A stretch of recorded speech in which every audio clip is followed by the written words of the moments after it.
రాష్ట్ర ప్రభుత్వ ఖజానా నుంచి వేతనాలు అందుకుంటున్న ఉద్యోగుల వివరాలు తేడాలను ఆర్థిక శాఖ గుర్తించింది.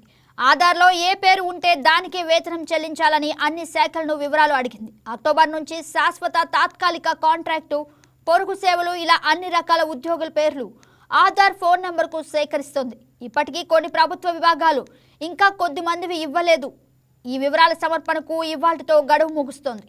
ఇప్పటివరకు అందిన 10 లక్షలకు పైగా ఉద్యోగులు పేర్లను, ఆధార్ ఫోన్ నంబర్లను పోల్చి చూడాలని ఆర్థిక శాఖ తెలిపింది. భారతీయ జాతీయ చెల్లింపుల సంస్థకు పంపగా మొత్తం 4 లక్షల మంది ఉద్యోగులు ఆధార్ కార్డుపై ఉన్న పేరుకు, వేతనం పొందుతున్న రికార్డులో ఉన్న పేరుకు తేడాలున్నాయని తేల్చింది.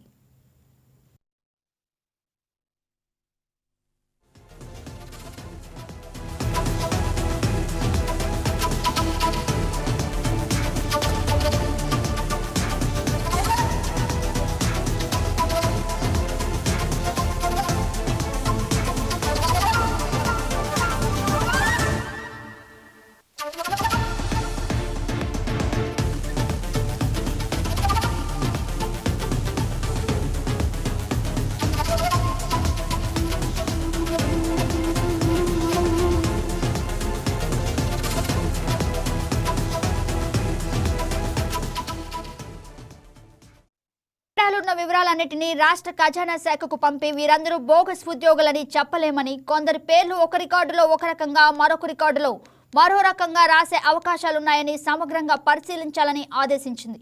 ఒకవేళ బోగస్ ఆధార్ నంబర్లు ఏమైనా సమర్పించారా అనేది తనిఖీ చేయాలని స్పష్టం చేసింది. రోజువారీ వేతన ప్రాతిపాదికన పనిచేసే తాత్కాలిక, పొరుగు సేవల, కాంట్రాక్ట్ ఉద్యోగుల వివరాలు ఇంతకాలం అసలు ఆర్థిక శాఖ దగ్గర లేవు. కేవలం రెగ్యులర్ ఉద్యోగుల వివరాలు మాత్రమే ఉన్నాయి. మిగిలిన వారి వివరాలు ఏ శాఖలో పనిచేస్తే ఆ శాఖ కార్యాలయాల దగ్గరే ఉన్నాయి.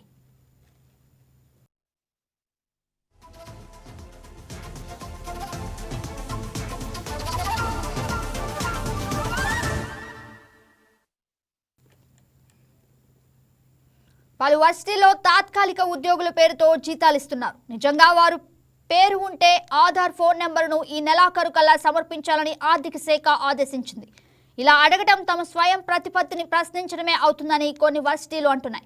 కానీ ప్రభుత్వం నెల నెలా వేతనాలకు నిధులు విడుదల చేస్తున్నందున ప్రతి కేటగిరీ ఉద్యోగుల వివరాలను ఇవ్వకపోతే ఎలా అని ప్రశ్నిస్తోంది. వేతనాలు కావాలంటే ఈ నెల 31 కల్లా వివరాలు సమర్పించాలని స్పష్టం చేసింది. ఈ ఆదేశాలపై కొన్ని ప్రభుత్వ సంస్థలు వ్యతిరేకత వ్యక్తం చేయడంపై ప్రభుత్వం ఆగ్రహం వ్యక్తం చేసింది.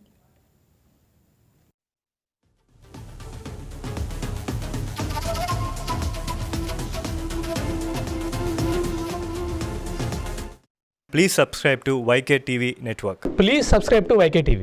Please watch YK News.